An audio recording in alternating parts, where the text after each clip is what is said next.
তো হ্যাঁ, প্রবলেম 1, ধরা যাক w equal to F Z equal to Z square plus 1 তার স্কোয়ার রুট। 1 নম্বর হচ্ছে show that z equal to plus minus i R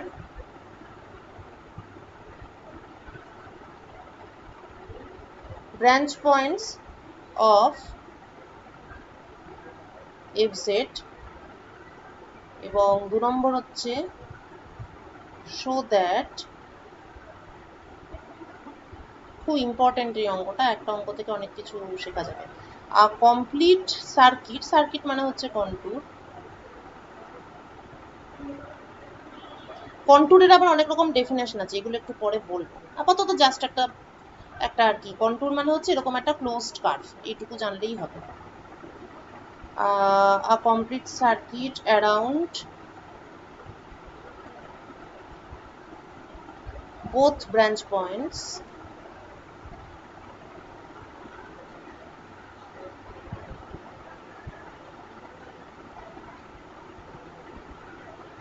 produces no change in the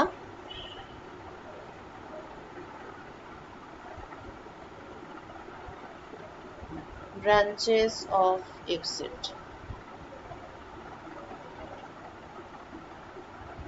ঠিক আছে, তো যেটা বলেছিলাম যে এই ব্যাপারটা, এই ধরনের যে কোনো কিছু মানে ব্রাঞ্চ পয়েন্ট ডিটেক্ট করার থাম্ব রুল একটাই, সেটা হচ্ছে যে change of argument of FZ এইটা দেখতে হবে, এবং change of argument of Z এইটা দেখতে হবে, এবং তারপর দেখতে হবে যে জেড এর আর্গুমেন্ট 2π চেঞ্জ হলে এফজেড এর আর্গুমেন্ট 2π চেঞ্জ হচ্ছে কিনা। কারণ আমরা একটা জিনিস ক্লিয়ারলি বুঝতে পেরে গেছি যে কোনো একটা ফাংশনের আর্গুমেন্ট মানে কি, তার face part, argument means the phase angle. হ্যাঁ, তো যে কোনো একটা ফাংশন, সেটা জেড হোক বা এফজেড হোক, যাই হোক না কেন, তার যদি থিটাটা 2π চেঞ্জ হয় তাহলে সেটা অবশ্যই আগের জায়গায় ফিরবে।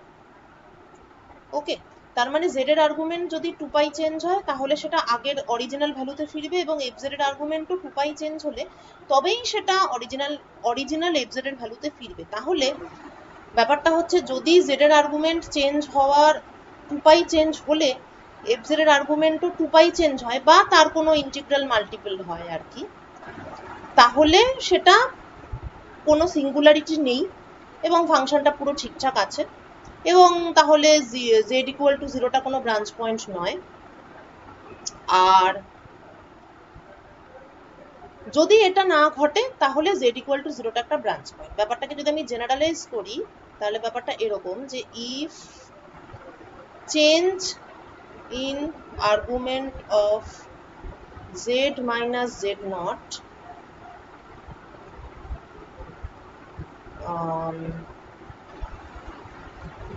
if নয় for change of argument of z minus z naught equal to 2π if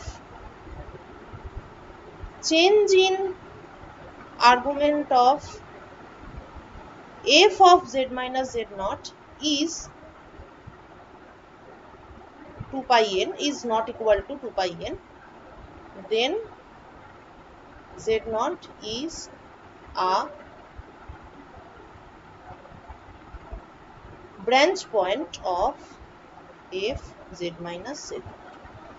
যদি z minus z naught এর আর্গুমেন্ট 2π চেঞ্জ হওয়ার ফলে the function of z minus z naught তার আর্গুমেন্টটা 2π n চেঞ্জ না হয়, যদি না হয় তাহলে z naught টা এর একটা ব্রাঞ্চ পয়েন্ট হবে, আর যদি হয় তাহলে ওটা কোনো ব্রাঞ্চ পয়েন্ট হবে না। then z naught is a branch point of f z minus z naught and the function is multivalued।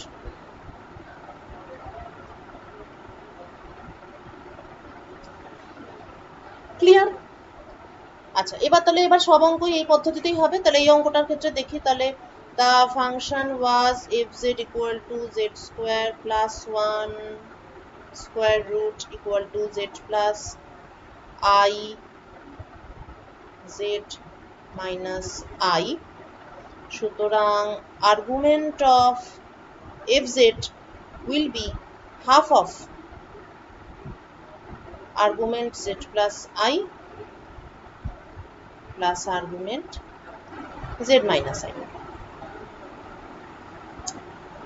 or therefore change of argument fz is half of change of argument z plus I change of argument z minus I.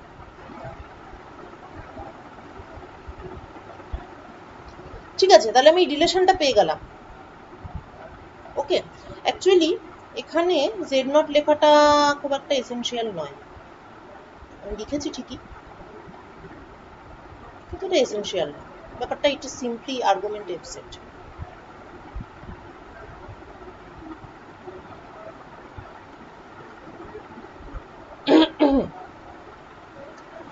আচ্ছা ওকে, তাহলে যেটা আমরা পেলাম সেটা হচ্ছে argument F Z এর চেঞ্জের সঙ্গে argument of Z minus Z not যেটা ব্যাপারটা সেটার একটা রিলেশন পেলাম। এইবার আমাকে কি করতে হবে, আর্গুমেন্টটাকে বাস্তবে চেঞ্জ করিয়ে দেখতে হবে। Argument change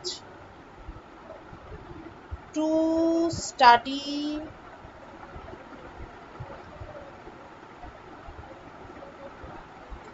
change of argument আমার কি লাগবে, we need a particular contour. কেননা আর্গুমেন্ট চেঞ্জ এটা তখনই হবে যখন জেড এর ভ্যালু চেঞ্জ হয়, কেননা Z equal to R E to the power I theta, বা আমি যদি অন্য কোনো পয়েন্টের অ্যাবাউটে রোটেশন করি তাহলে Z minus Z not will be equal to R E to the power I theta. Z minus Z not equal to R E to the power I theta, এটার মানে হচ্ছে এটা যদি জেড নট হয় তাহলে মানে সার্কিটটা এইরকম এবং রোটেশনটা জেড নটের অ্যাবাউটে হচ্ছে, এই জিনিসটার এটাই মানে। ঠিক আছে, এই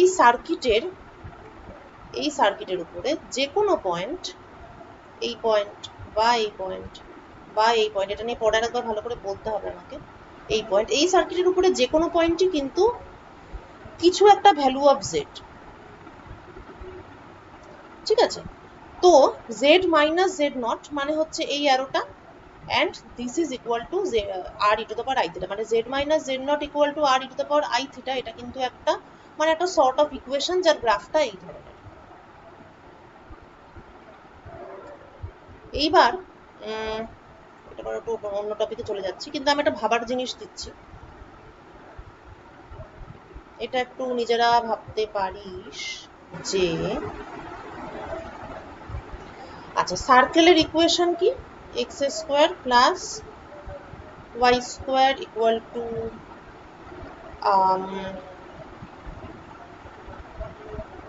এ স্কোয়ার, এটা তো সার্কেলের ইকুয়েশন। এটাকে যদি আমি কমপ্লেক্স কোঅর্ডিনেট দিয়ে লিখতে চাই তাহলে কিভাবে লিখতে পারি, কমপ্লেক্স কোঅর্ডিনেট মানে হচ্ছে z equal to x plus i y এবং x equal to r cos theta আর y equal to r sine theta. Okay, তাহলে mod z is equal to square root of x square plus Y square. তো mod z যদি কিছু একটা constant হয় তাহলেই সেটা একটা সার্কেল হয়ে যাবে। কার অ্যাবাউটে সার্কেলটা হবে, mod z equal to some constant, this is a equation of circle, the origin being 0, এই origin নয়, center of the circle being 0 and radius of the circle being equal to c. এটা কেন হলো এটা নিশ্চয়ই বুঝতে পারছিস যে mod z equal to c, mod z equal to c মানে হচ্ছে basically r equal to c, মানে হচ্ছে আমি থিটার ভ্যালু যতই যাই চেঞ্জ করি না কেন r এর ভ্যালুটা থিটার সব ভ্যালুর জন্যই ফিক্সড এবং that fixed value is equal two c। ঠিক আছে, সুতরাং this equation represents a circle. আমার কোশ্চেন হচ্ছে যে what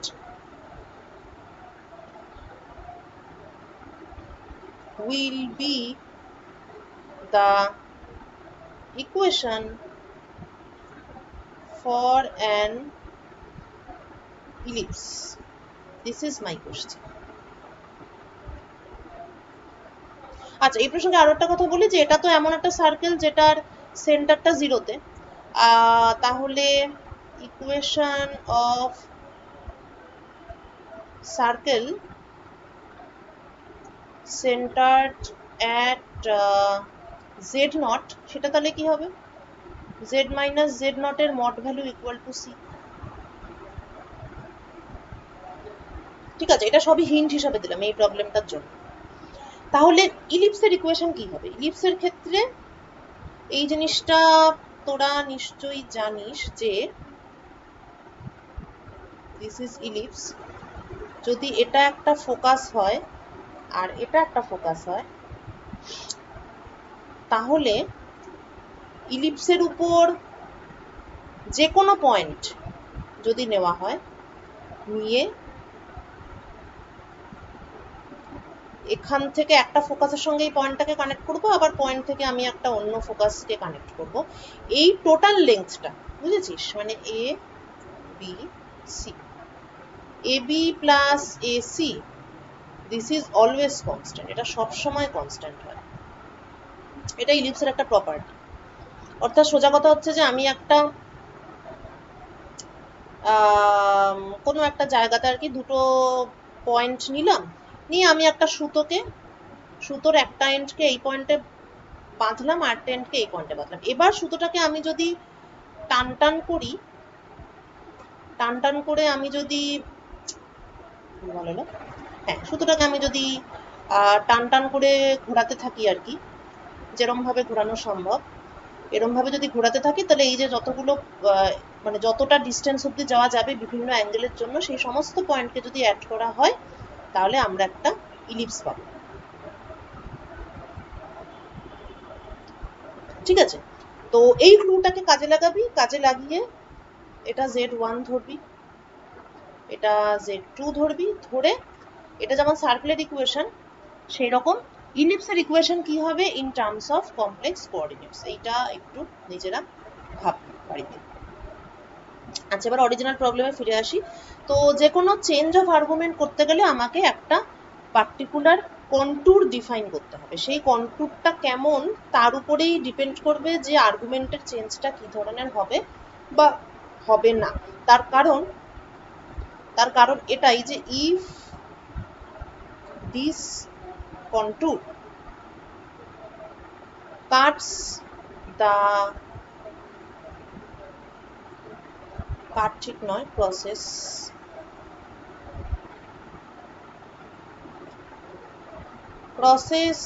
the branch cut, if the contour crosses the branch cut, তাহলে কিন্তু function becomes multivalued, কিন্তু কন্ট্যুর যদি ব্রাঞ্চ কাটকে ক্রস না করে তাহলে আবার ফাংশনটা কিন্তু মাল্টিভ্যালুড নয়। মানে আমরা তো এইটাই চেক করছি যে আর্গুমেন্টের চেঞ্জটা 2π হলে এটাই হচ্ছে কিনা, তাহলে ফাংশনটা মাল্টিভ্যালুড হবে, কিন্তু এইটা আবার কন্ট্যুর সিলেকশনের উপর ডিপেন্ড করবে। সেই জন্য কন্ট্যুর সিলেকশনটাও একটু মানে সেটারও একটা স্পেশাল ইম্পর্টেন্স আছে। তো এই পার্টিকুলার প্রবলেমটাতে যেমন আমরা দেখতে পাচ্ছি যে দুটো জিনিস পাচ্ছি দেখতে, সেটা হচ্ছে জেড মাইনাস আই বলে একটা ব্যাপার আছে, জেড প্লাস আই বলে একটা ব্যাপার আছে, এবং আমার রোটেশনটা মানে এক্ষেত্রে জেড নটের ভ্যালু হচ্ছে প্লাস মাইনাস আই, এবং রোটেশনটা এই প্লাস মাইনাস আই এর অ্যাবাউটে হওয়ার কথা। দেয়ারফোর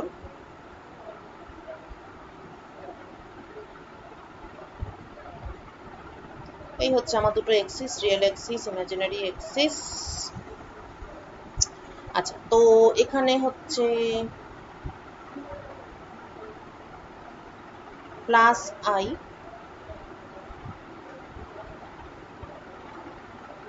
আর এখানে হচ্ছে মাইনাস আই। ঠিক আছে, এবার কন্টুর নেওয়া যাক। প্রথমে একটা কন্টুর নিই, যেটা মানে কন্টুর সবসময় আরবিট্রারি নেব, কিন্তু কার অ্যাবাউটে নেব বা কিভাবে নেব ওইটা আর কি ম্যাটার করে।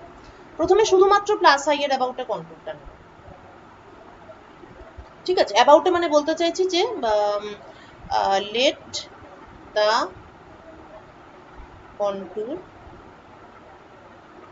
এনক্লোজ প্লাস আই অনলি, আর এরপর আমরা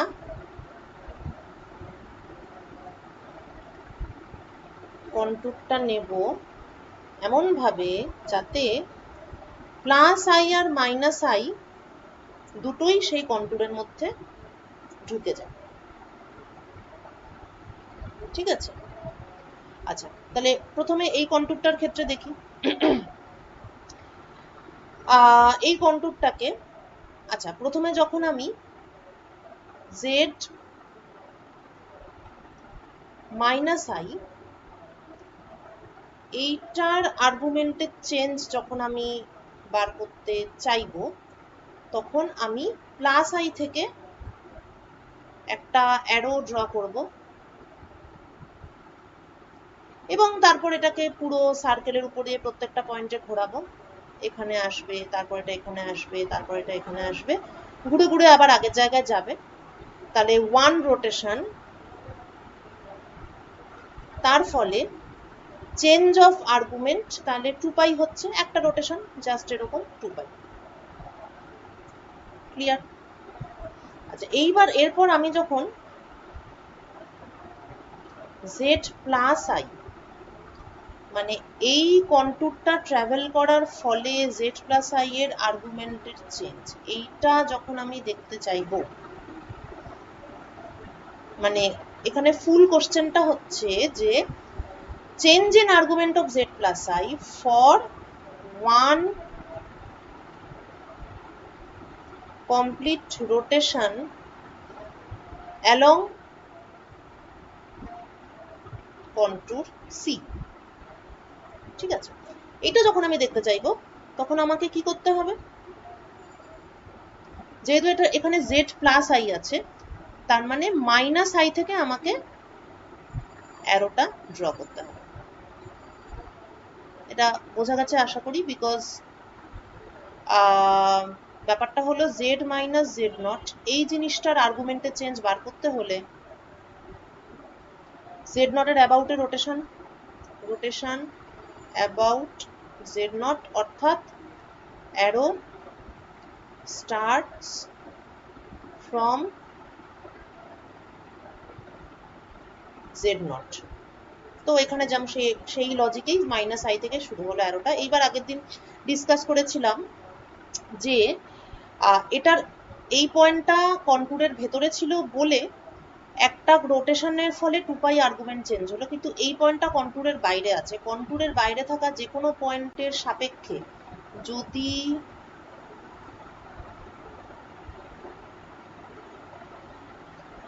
একটা পুরো ট্রাভেল একবার করা হয় তাহলে কিন্তু আর্গুমেন্টের টোটাল চেঞ্জটা 0 হয়। তার কারণ যখন এভাবে আসছি তখন থিটার ভ্যালু বাড়ছে, কিন্তু তারপর যখন আমি এদিকে যাচ্ছি তখন অ্যারোটা কি হচ্ছে, অ্যারোটা প্রথমে ডান দিক থেকে বাদিকে এসেছিল, এরপরে আবার অ্যারোটা বাদিক থেকে ডান দিকে যাবে, অর্থাৎ থিটার ভ্যালু কমবে। এই পর্যন্ত এসে থিটার ভ্যালু কমবে, আবার এদিক থেকে এদিকে গেলে থিটার ভ্যালু বাড়বে। অর্থাৎ এই যে কন্টুরটা তার এই এন্ড থেকে এই এন্ডে যখন অ্যারোটা যাবে তখন থিটা উইল ইনক্রিজ, কিন্তু এই এন্ড থেকে এই এন্ডে যখন অ্যারোটা ফিরবে তখন theta will decrease. Ultimately total change of theta will be 0। Clear? তাহলে for one complete rotation along contour C,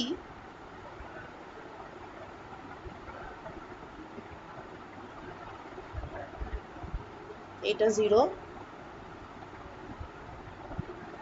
এইটা 2 পাই, সুতরাং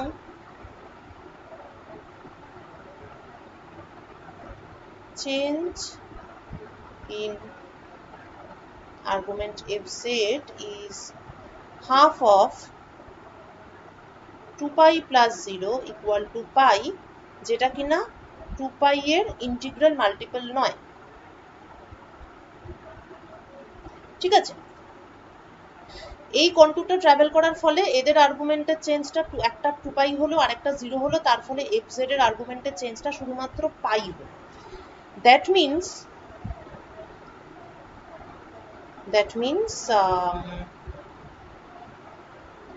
plus I is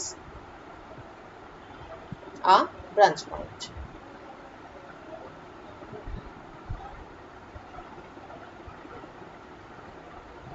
ঠিক আছে, প্লাস আইটা এখানে একটা branch point, minus I is also a branch point, এবং here number of branches কত হবে? নিশ্চয়ই 2 হবে, কারণ একটা রোটেশনেই 2 পাই হয়ে এটা পাই হয়েছে, আরও একবার রোটেশন হলেই এই জিনিসটা 2 পাই হয়ে আগের জায়গায় ফিরে আসতো, তাহলে নাম্বার অফ ব্রাঞ্চেস হচ্ছে 2। এটা এমনি ডাইরেক্টও বলা যায়, কেননা এখানে অলরেডি এই ব্যাপারটা আছে যে এখানে পাওয়ারটা হাফ আছে। একটাই পরিবর্তন, সেটা হলো এখানে 0-র বদলে প্লাস আই আর মাইনাস আই আছে। ওকে, তাহলে এই হচ্ছে প্লাস মাইনাস আই, এরা এই fz এর branch point, number of branches 2 এবং ফাংশনটা মাল্টিভ্যালুড হয়ে গেল। এখানে একটা অ্যাসাইনমেন্ট দিয়ে দিই, ফাইন্ড না show that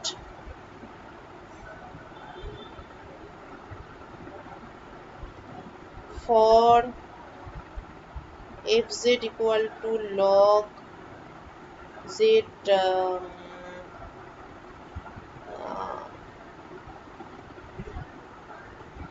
z square minus 4, z equal to plus minus 2 are branch points, এবং find the number of branches। আগেরটা ছিল 1 নম্বর নাকি? কোথায় গেল আগের প্রবলেমটা? এটা হচ্ছে প্রবলেম 1 এবং এটা হচ্ছে প্রবলেম 2। বেশ, এবার আমরা আমাদের এইটা দেখি, আরেকটা যেটা একটা অন্য ধরনের কন্টুর নিয়েছি। এইটার বৈশিষ্ট্য কি? Both plus minus I are included within C. যেহেতু ইনক্লুডেড, সুতরাং বোঝাই যাচ্ছে যে আমি একবার এইভাবে অ্যারো নিয়ে পুরো কার্ভটাকে ট্রাভেল করব, আরেকবার এইভাবে অ্যারো নেব, নিয়ে আবার পুরো কার্ভটাকে ট্রাভেল করব। যখন প্লাস আই থেকে করব, অর্থাৎ জেড মাইনাস আই এর যে ব্যাপারটা, তখন এই অ্যারোটা পুরো একবার ঘুরে এলে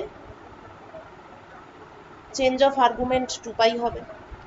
যখন মাইনাস আই থেকে করব, অর্থাৎ জেড প্লাস আই এর আর্গুমেন্ট চেঞ্জ যখন করব, তখনও অ্যারোটা পুরো একবার ঘুরে এলে, যেহেতু এখনো ভেতরে আছে, যদি কোনো পয়েন্ট একটা কন্টুরের ভেতরে থাকে, সে ভেতরে যেখানেই থাকুক, মানে এরকম একটা কন্টুর, তার ভেতরে এখানে একটা পয়েন্ট আছে বা এখানে একটা পয়েন্ট আছে, মানে যেই পয়েন্টের অ্যাবাউটেই কাজটা করি না কেন, যদি এটা ভেতরে থাকে তাহলে চেঞ্জ অফ আর্গুমেন্ট সবসময় 2 পাই হবে। যদি এটা বাইরে থাকে তাহলে চেঞ্জ অফ আর্গুমেন্ট সবসময় 0 হবে। তা এখানে এরা দুজনেই ভেতরে আছে, যেহেতু ভেতরে আছে তার জন্য এর ক্ষেত্রেও চেঞ্জ অফ আর্গুমেন্ট 2 পাই হচ্ছে।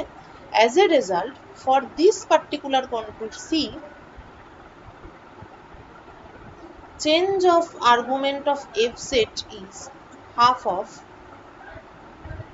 2 pi plus 2 pi according to this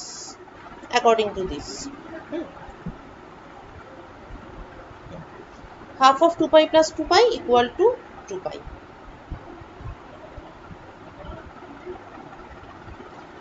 clear?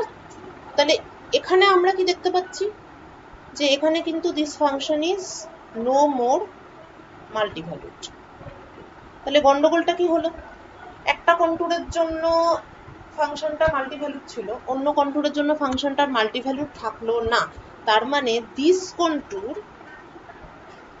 এই কন্ট্যুরটা নিশ্চয়ই ডাজ নট ক্রস দ্য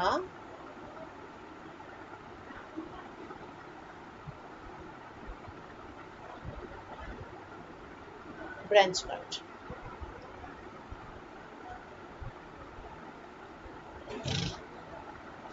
ঠিক আছে, কন্ট্যুর যখন ব্রাঞ্চ কাটকে ক্রস করে না। ম্যাম, হ্যাঁ বল। 2 পাই হলো, তার মানে এর মান তো 1 হতেও পারে। কার মানটা 1 হতে পারে? মানে আপনি বলছিলেন যে আর্গুমেন্ট অফ 2 পাইয়ের থেকে মানে 2n পাইয়ের হ্যাঁ হ্যাঁ সেটাই তো, ওটা 2 পাই, তার জন্য এটা মাল্টিভ্যালুড নয়, এটা 2n নটটা পাইয়ের লিখতে। সঙ্গে সমান। হ্যাঁ ওই জন্যই তো এটা মাল্টিভ্যালুড। এর মানটা এখানে হ্যাঁ ওই জন্যই এটা মাল্টিভ্যালুড হচ্ছে না। ও আচ্ছা, ওটা নট হ্যাঁ মাল্টিভ্যালুড। হ্যাঁ নট নট নট, আমি নটটা লিখতে ভুলে গেছি, সরি। আচ্ছা তাহলে মানে বলতে চাইছি যে দুটো কন্ট্যুরের ক্ষেত্রে ব্যাপারটা এরকম হলো যে এই কন্ট্যুরের জন্য ফাংশনটা মাল্টিভ্যালুড, কিন্তু এই কন্ট্যুরের জন্য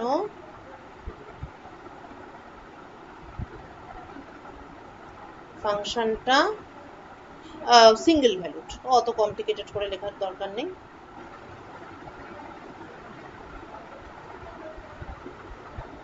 এখানেও তাই লিখে দিই।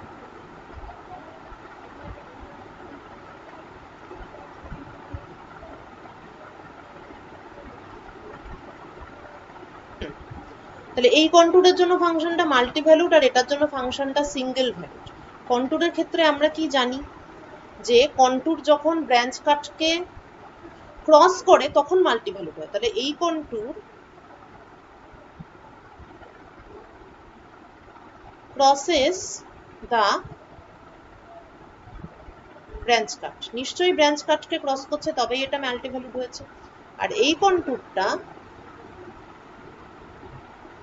Does not cross the branch cut, মানে থিওরি অনুযায়ী তাই হওয়া উচিত।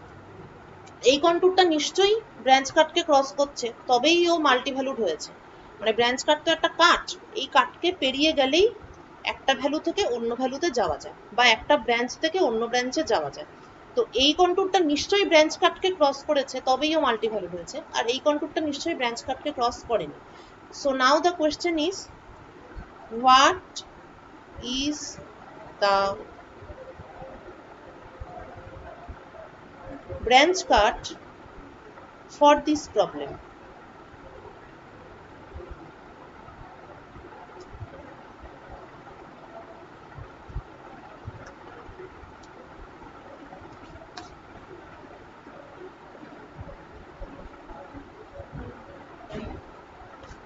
ঠিক আছে, এই প্রবলেমটার জন্য ব্রাঞ্চ কাটটা তাহলে কোনটা? ব্রাঞ্চ কাটের ডেফিনেশন কি? Any line that connects two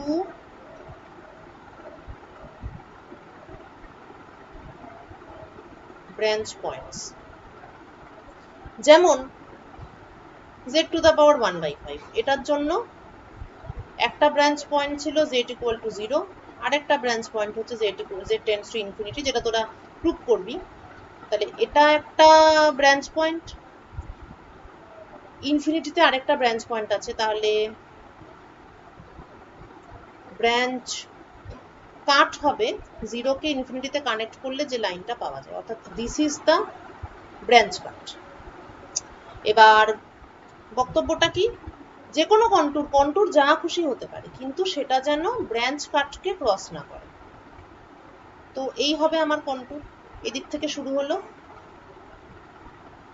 এরকম করে এলো, এখানে এসে থেমে গেল। তাহলে ব্রাঞ্চ কাটের প্রপার্টিটা কি? If the contour does not cross the branch point, the function remains single valued. ঠিক আছে, তো এইটা তো পরিষ্কার বোঝা যাচ্ছে এখান থেকে যেটা অবশ্যই সিঙ্গেল ভ্যালুড, কেননা এখান থেকে জার্নি শুরু হবে, তারপরে এরকম করে হবে টবে হয়ে টয়ে থিটার ভ্যালু 0 থেকে 2π, ব্যাস এখানেই থেমে যাবে। 2π এর উপরে আর উঠবে না, মানে জেড এর কথা বলছি। ঠিক আছে, 0 থেকে 2π এর মধ্যেই থাকবে, ফলে অন্যান্য ব্রাঞ্চে যাওয়ার প্রশ্ন নেই। 0 থেকে 2π তে যাব, z টু দ্য পাওয়ার 1/5 এর ক্ষেত্রে যা পাবো সেটাই ভ্যালু। ওকে, মানে একটা ব্রাঞ্চেই আমি সীমাবদ্ধ। এখানে তো মোট 5টা ব্রাঞ্চ থাকে, 0 থেকে 2π, তারপরে 4π, তারপরে 6π, এইসব অনেক কিছু হয়। তো আমি অতদূর যাব না, আমি 2π অবধি যাবই না, 2π এর আগেই আমি থেমে যাব। ম্যাম আর একবার রিপিট করুন, খালি নেটের প্রবলেম হচ্ছে, বেরিয়ে ও যাচ্ছে। আচ্ছা আচ্ছা, হ্যাঁ বলছি। হ্যাঁ, আমি এখানে বললাম একটু যে ব্রাঞ্চ কাট কি করে পাওয়া যায়? ব্রাঞ্চ কাট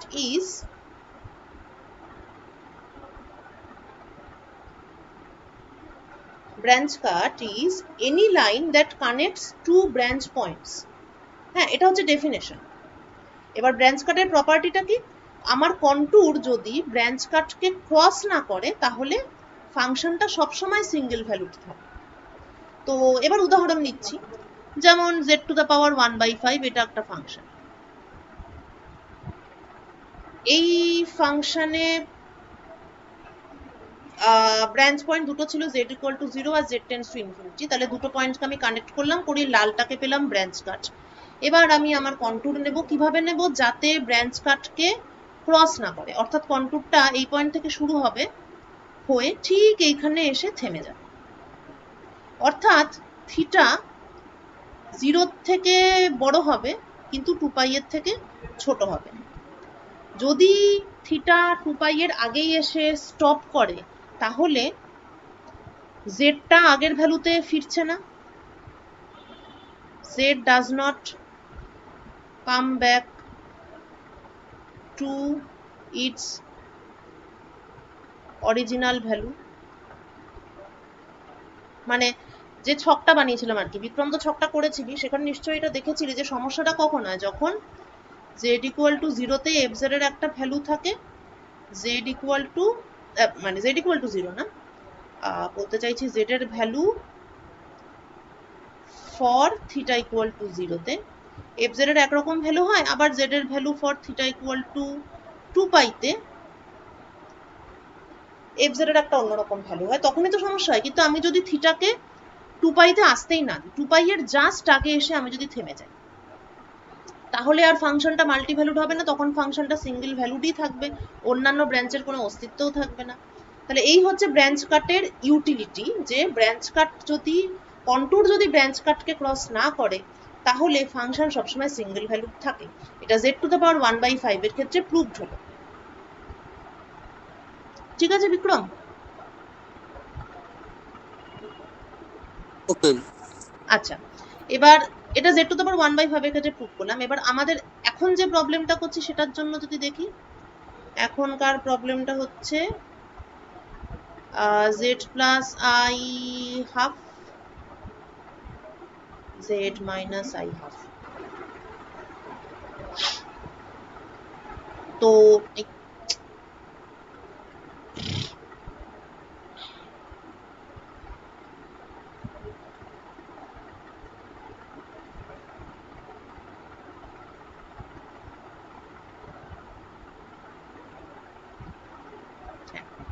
তো এখানে প্লাস আই আর এখানে মাইনাস।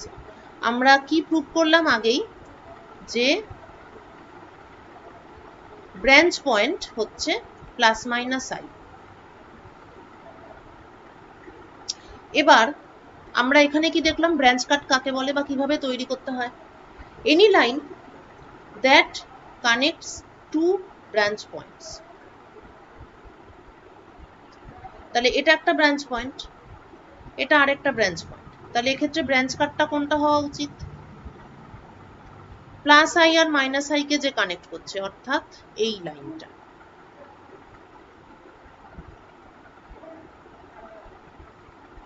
ঠিক আছে, এইটা হচ্ছে আমার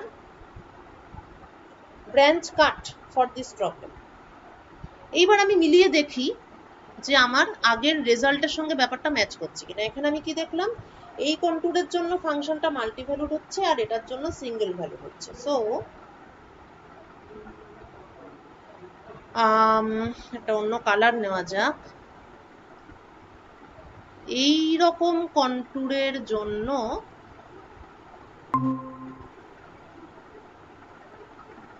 the function is multivalued আর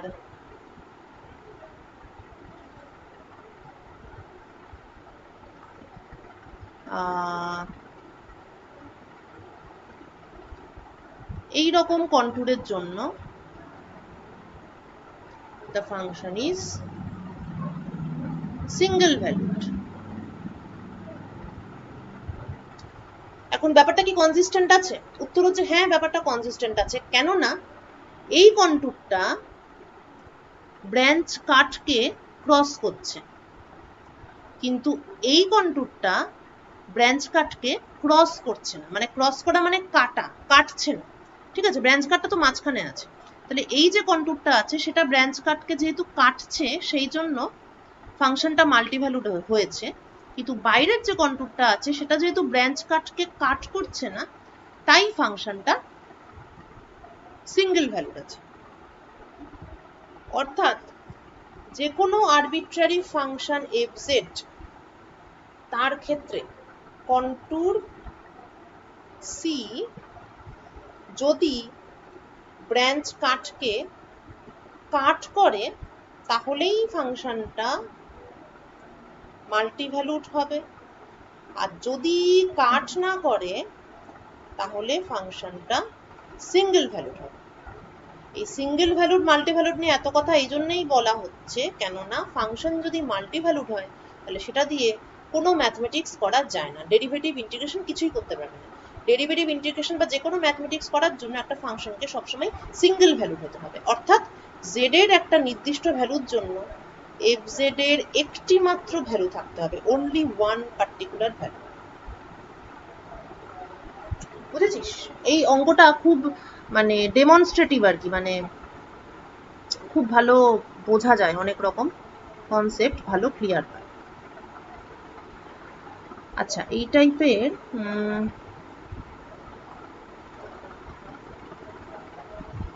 দাঁড়া, ম্যাম বলছিলাম যে তাহলে এখানে যখন আমি ব্রাঞ্চ কার্ডটা নিচ্ছি তখন তো এটা মাল্টি ভ্যালুড ফাংশনটা আবার সিঙ্গেল ভ্যালুড হয়ে যাবে। হ্যাঁ এক্স্যাক্টলি, ওটাই তো ব্যাপার, যে ব্রাঞ্চ কার্ড জিনিসটা মাল্টি ভ্যালুডকে সিঙ্গেল ভ্যালুডে কনভার্ট করে। ওকে, বুঝেছিস? মানে মাল্টি ভ্যালুডকে সিঙ্গেল ভ্যালুডে কনভার্ট না করলে ওই ওই ফাংশনগুলো নিয়ে আমরা কোনো কাজ করতে পারতাম না। তো ব্রাঞ্চ কার্ড জিনিসটা হচ্ছে ওটাই, যে তার মানে বুঝলি তো, এটা খুব ভালো কোশ্চেন করলি। তার মানে একই ফাংশন কখনো সিঙ্গেল ভ্যালুড হবে, কখনো মাল্টি ভ্যালুড হবে, এটার মানে কিন্তু এটাই। এইটাই বলছিলাম যে কমপ্লেক্স অ্যানালিসিসে অনেক কিছু আছে যেগুলো রিয়েলের সঙ্গে কোনো মতেই মেলানো যায় না, মানে পুরোই আলাদা একটা ব্যাপার। তো এখান থেকে এটাই আমরা বুঝলাম যে একটা ফাংশন সিঙ্গেল ভ্যালুডও হতে পারে, মাল্টি ভ্যালুডও হতে পারে, ডিপেন্ড করছে কোন কন্ট্যুর আমি চুজ করছি তার উপর। এই জন্যই আমি এখানে এই কথাটা বলেছিলাম যে আর্গুমেন্ট ক্যালকুলেশন, মানে এই যে আমরা এত কিছু বললাম যে আর্গুমেন্ট, কোথায় গেল সেটা, যে আমি চেঞ্জ অফ আর্গুমেন্ট ক্যালকুলেট করব। চেঞ্জ অফ আর্গুমেন্ট ক্যালকুলেশনের সবচেয়ে জরুরি পার্টই হচ্ছে কন্ট্যুর সিলেকশন। কন্ট্যুর তো আমরাই চুজ করি, তো কি ধরনের অঙ্ক করব, মানে এখন তো সিঙ্গুলারিটি পড়াচ্ছি, পরে যখন অ্যাকচুয়ালি সিরিজ এক্সপানশন বা ইন্টিগ্রেশন এসব করব তখন তো কন্ট্যুর চুজ করার একটা ব্যাপার থাকবেই। তো কি কন্ট্যুর চুজ করব এটা কিন্তু আমার চয়েস। ফলে বুঝতেই পারছিস যে কন্ট্যুর আমাকে এমন ভাবেই চুজ করতে হবে যাতে ফাংশনটা সিঙ্গেল ভ্যালুড থাকে, অর্থাৎ কন্ট্যুরটা যেন ব্রাঞ্চ কাটকে ক্রস না করে, সোজা বাংলা কথা এটাই। না হলে ব্রাঞ্চ কাটকে ক্রস করে গেলে সেই কন্ট্যুর নিয়ে আর কোনো কাজ করা যাবে না, কারণ ফাংশনটা তখন কি হবে, ফাংশনটা মাল্টি ভ্যালুড হয়ে যাবে। বুঝলি? আচ্ছা, এবার হচ্ছে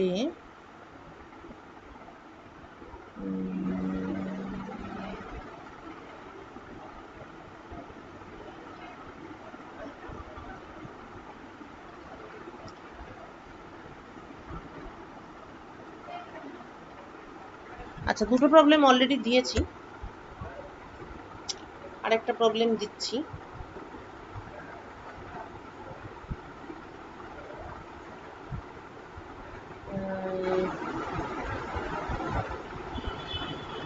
Prove that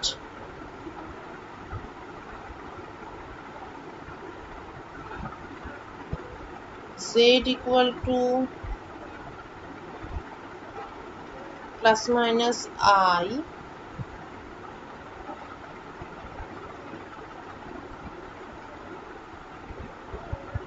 are branch points of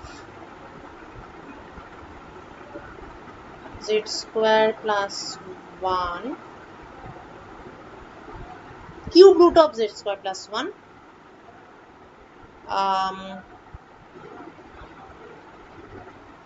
How many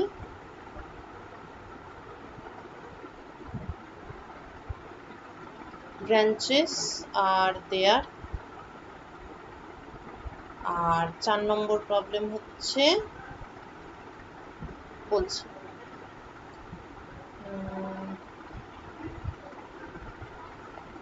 এটা খুব important. Find branch points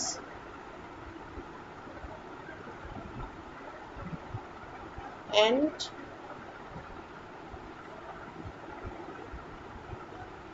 construct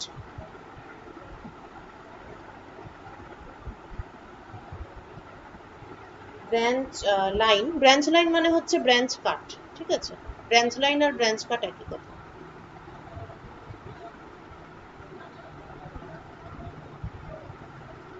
For the functions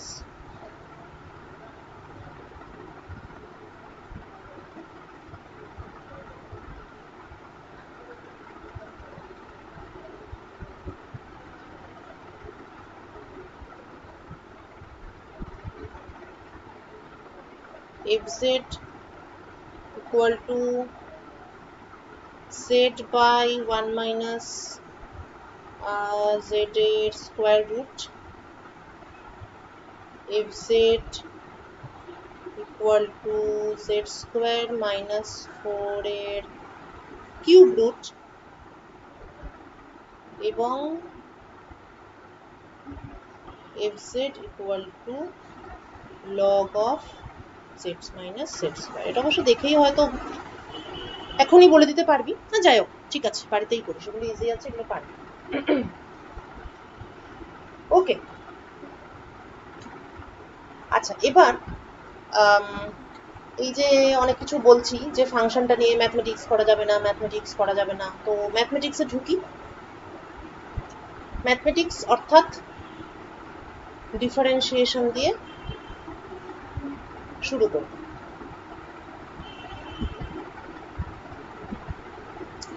differentiable function এবং কিছু কিছু ফাংশন ডিফারেন্সিয়েবল হয় না, এটা তো রিয়েল অ্যানালিসিস থেকে জানি। রিয়েল নাম্বারস, রিয়েল নাম্বারসের ক্ষেত্রে কি হয়, ধরা যাক এক্স একটা ভেরিয়েবল, এফ এক্স হচ্ছে তার ইয়ে, তো ডিএফ ডিএক্স এটা তখনই আমরা বলি এক্সিস্ট করছে যদি ডিএফ ডিএক্স এক্সিস্ট করে। কখন? ও প্রসঙ্গত একটা জিনিস বলা হলো না, সেটা হচ্ছে ব্রাঞ্চ পার্ট তো one type of singularity, there are other types of সিঙ্গুলারিটিস।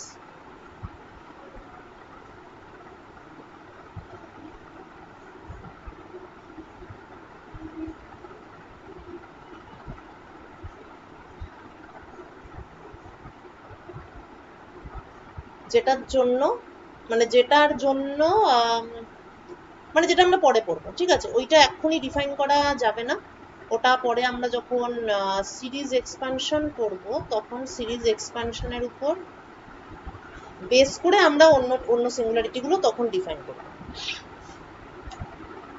ওকে, আচ্ছা, তো এখন আমরা এটাতে আসি যে এই যে ম্যাথমেটিক্স করার ব্যাপারটা কিরকম। তো ডিএফ ডিএক্স কখন এক্সিস্ট করে? যখন limit delta x tends to 0 plus, মানে right hand side limit of this quantity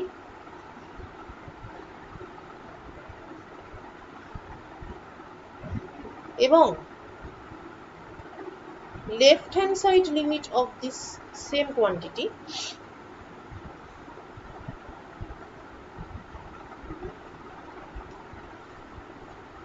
এই দুটো যখন ইকুয়াল হয়।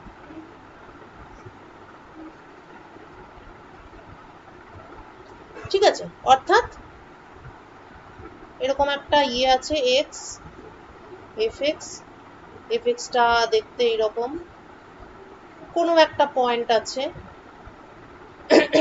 F x plus delta x minus F x, অর্থাৎ ধরা যাক এইটা আমার ডেল্টা এক্স আর এইটা হচ্ছে আমার উপরের পোর্শনটা অর্থাৎ ডেল্টা এফ। তাহলে delta f by delta x অর্থাৎ এই জিনিসটা একটা লিমিটিং কেস, সেটা হচ্ছে ডেল্টা এক্স যখন 0 হবে, অর্থাৎ এই লিমিটটা আমরা জানতে চাইছি। তো একবার আমরা ডেল্টা এক্স কে ডান দিক থেকে 0 করব আর একবার আমরা ডেল্টা এক্স কে বাম দিক থেকে 0 করব। ঠিক আছে, ও এটা তো আমি একটু কোথায় একটা করলাম, যাই হোক, এনিওয়ে, হ্যাঁ, তো এই হচ্ছে ব্যাপার, মানে যে কোনো একটা পয়েন্টে মানে ডিএফ ডিএক্স এক্সিস্ট করছে অ্যাট এনি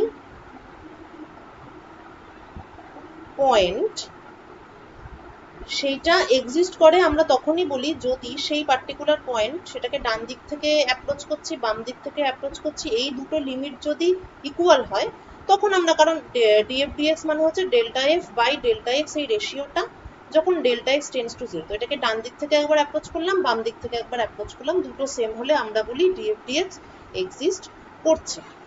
কমপ্লেক্স অ্যানালিসিসের ক্ষেত্রে সমস্যা হচ্ছে যে ইট ইজ এসেনশিয়ালি 2 ডাইমেনশনাল, ফলে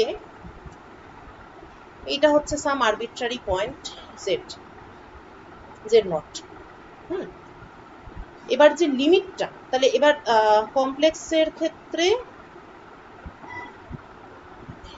DF DZ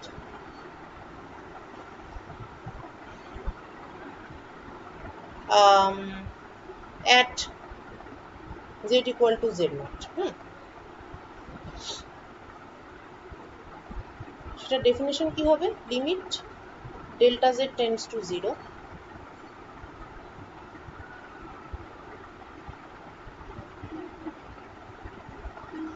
f z plus delta z z naught plus delta z minus fz divided by delta z। ঠিক আছে, তো এইখানে সমস্যা এটাই যে এই যে জেড নটের সঙ্গে ডেল্টা জেড যে একটা ভেরিয়েশন আমি নিচ্ছি, এটা তো যে কোনো দিকে হতে পারে, কেননা delta z is after all it is equal to delta x plus i delta y. ঠিক আছে? তো এর মধ্যে একটা এক্স এর ভ্যালু আছে এবং একটা ওয়াই এর ভ্যালু আছে, সুতরাং এই ডেল্টা জেডটা এই ডিরেকশনেও ডেল্টা জেড হতে পারে, এই ডিরেকশনেও ডেল্টা জেড হতে পারে, এটা এই ডিরেকশনেও ডেল্টা জেড হতে পারে, মানে জেড এর পরিবর্তন তো যে কোনো ডিরেকশনেই হতে পারে। এক্স এর ক্ষেত্রে এই অসুবিধাটা ছিল না, কারণ এক্সটা একটা এক্স, মানে একটা সিঙ্গেল লাইন অ্যালং আ পার্টিকুলার লাইন, এই দিকে ডেল্টা এক্স হতে পারে আর না হলে এই দিকে ডেল্টা এক্স হতে পারে। কিন্তু ডেল্টা জেড এর ক্ষেত্রে কি, জেড তো একটা প্লেন, একটা প্লেনের উপর, কারণ জেড এর মধ্যে এক্স আছে ওয়াই আছে, তাহলে ডেল্টা জেড জিনিসটা যে কোনো ডিরেকশনে হতে পারে। অর্থাৎ অর্থাৎ এটাকে আমি যদি এক্স ওয়াই এর টার্মে লিখি, তাহলে আমার এটা দাঁড়াবে limit delta x tends to 0, delta y tends to 0, f of x naught plus delta x, y naught plus delta y minus f x y divided by delta x plus I delta y। এবং এখানে আমি delta x tends to 0, delta y tends to 0, এটা পুরোটাই depend করছে আমি কোন line বরাবর এই ব্যাপারটাকে জিরোতে অ্যাপ্রোচ, মানে জিরোতে নিয়ে যাব। তার মানে এই লিমিটটা ইভ্যালুয়েট করা, আগে যখন শুধু ডেল্টা এক্স টেন্স টু 0 এই লিমিট ছিল, তখন তো 0 প্লাস আর 0 মাইনাস দুটো মাত্র লিমিট পেয়েছিলাম, কিন্তু এখন আমাকে কি করতে হবে, সমস্ত দিক থেকে টেন্স টু 0 এই লিমিটটাকে ইকুয়াল করতে হবে। মানে রিয়েল ভেরিয়েবলের ক্ষেত্রে শুধুমাত্র দুটো দিক থেকে লিমিটটাকে ইকুয়াল করছিলাম, আর কমপ্লেক্স ভেরিয়েবলের ক্ষেত্রে ইনফাইনাইট নাম্বার অফ লিমিটস আমাকে ইভালুয়েট করতে হবে এবং তাদের প্রত্যেকটাকেই সবার সঙ্গে সবাইকে সমান হতে হবে, তবেই আমি বলতে পারবো যে একটা পয়েন্টে একটা ফাংশন ডিফারেন্সিয়েবল। বোঝা গেছে সমস্যাটা? এইটাই হচ্ছে কমপ্লেক্স অ্যানালিসিসের সমস্যা, যে একটা ফাংশনকে যে আমি ডিফারেন্সিয়েবল বলবো, সেইটা আমি কিভাবে বলবো।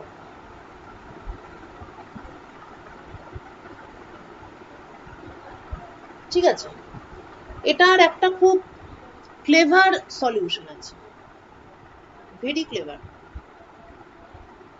সেটা হচ্ছে এই, যে আমি এতগুলো লিমিট ইভালুয়েট করব না, ঠিক আছে, আমি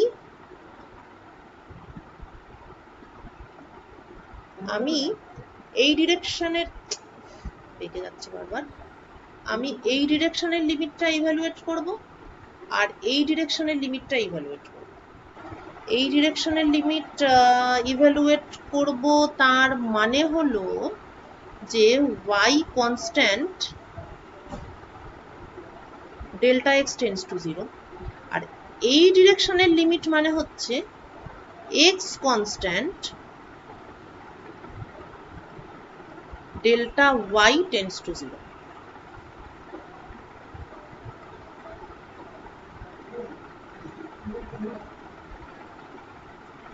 ঠিক আছে, এই দুটো লিমিট আমি বার করব এবং এই দুটো এবার আমার লজিক হচ্ছে যে এই দুটো লিমিট যদি ইকুয়াল হয়, তাহলে বাকি সব লিমিটই ইকুয়াল হবে, মানে ইনফাইনাইট নাম্বার অফ লিমিটস তারা সবাই সবার সঙ্গে ইকুয়াল হচ্ছে, এই কাজটা না করে, কারণ এই কাজটা প্র্যাকটিক্যালি ইম্পসিবল, আমরা একটা ওয়ে বার করলাম। ওয়েটা কি, আমরা মাত্র দুটো লিমিট বার করব, এক হচ্ছে x equal to constant delta y tense to 0, অর্থাৎ একটা along the vertical line, মানে এই পয়েন্টটাকে অ্যাপ্রোচ করছি z0 K along the vertical line বলেই x টা কনস্ট্যান্ট, আর অ্যাপ্রোচ করছি উপর থেকে, অর্থাৎ ডেল্টা y টেন্স টু 0। আরেকটা আমি কি নেব, y ইকুয়াল টু কনস্ট্যান্ট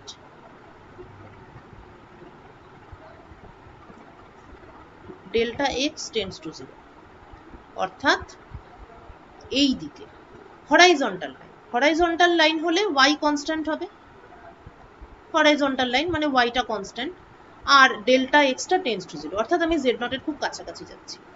এই দুটো লিমিটকে আমি মানে এই দুটো লিমিট যদি ইকুয়াল হয় তাহলেই আমি বলবো যে ডিএফডিজেড exists at z equal to z naught, অর্থাৎ আমার লজিক হচ্ছে যে এই দুটো লিমিট যদি ইকুয়াল হয় তাহলে বাকি সমস্ত ডিরেকশনে সমস্ত লিমিটই ইকুয়াল হবে। এইটা তোদের প্রবলেম নাম্বার 5, যে মানে কেন এটা হবে, মানে এই যে আমি এটা ক্লেম করছি যে এই দুটো লিমিট ইকুয়াল হলেই, if this two limits are equal, then limits along all other lines are equal. The question is why? এটা কত নম্বরের কোশ্চেন? হ্যাঁ বল। বলছি এটা কত নম্বরের? 1 নম্বরের কোশ্চেন? হ্যাঁ হ্যাঁ, এটা একটা জাস্ট একটুখানি ভাবতে হবে জিনিসটা। Why এটা means z is a plane? বল বল। Because of z is a plane, হুম, আর প্লেন হচ্ছে এটা x অক্ষ আর y অক্ষকে ঘিরে থাকা একটা প্লেন। রাইট এবারে রাইট। যদি x অক্ষের x হ্যাঁ হ্যাঁ। অক্ষে যদি একটা বিন্দু আর y অক্ষে যদি একটা বিন্দু নিয়ে যদি হুম দেখাই যে লেফট হ্যান্ড সাইড লিমিট হুম আর হুম and right hand side hmm limit is hmm equal, so hmm hmm. both of point in x axis and y axis are also equal. হ্যাঁ হ্যাঁ হ্যাঁ, একদমই তাই, মানে ঠিকই বলেছিস, জাস্ট আরেকটু অ্যান্সারটাকে মডিফাই করতে হবে, কিন্তু ঠিকই বলেছি, এটাই ব্যাপারটা। অ্যাকচুয়ালি এটা একটা ওই ইয়ের মতন, মানে কম্পোনেন্টে ভাগ করার মতো। যেমন আমরা এরকম বলি না যে একটা যে কোনো একটা জেনারেল ভেক্টর এফ, তার একটা কম্পোনেন্ট হচ্ছে F. xi to x1 vector plus x2 vector exactly. plus x3 dot dot dot, হ্যাঁ and ওইটাই yi ওটাই। is equal to হ্যাঁ y1 y2. হুম, মানে যেহেতু এরা একে অন্যের সঙ্গে পারপেন্ডিকুলার, ফলে এই দুটো লিমিটের জন্য ইকুয়াল হলে বাকি সমস্ত ডিরেকশনকেই তো এটাতে এবং এটাতে ভাঙা যাবে। এই ডিরেকশনকে সবসময় এই লিমিট এবং এই লিমিটে ভাঙা যায়, এবং এই দুটো লিমিট ইকুয়াল, এটা আমরা দেখিয়ে দিয়েছি। ফলে আমার যাই ডিরেকশন হোক না কেন, মানে ডিরেকশন বলতে তো একটা কোনো স্ট্রেট লাইন হবে y ইকুয়াল টু mx, তো সেটাকে সবসময় কম্পোনেন্টে ভাঙা যাবে, এরকম একটা কম্পোনেন্ট এবং এরকম একটা কম্পোনেন্ট। এবং যেহেতু এই দুটো লিমিট ইকুয়াল, সুতরাং সবসময় সব লিমিটের জন্যই, মানে সব লিমিটই সব লিমিটের সঙ্গে ইকুয়াল হবে। এইটাই। Very good.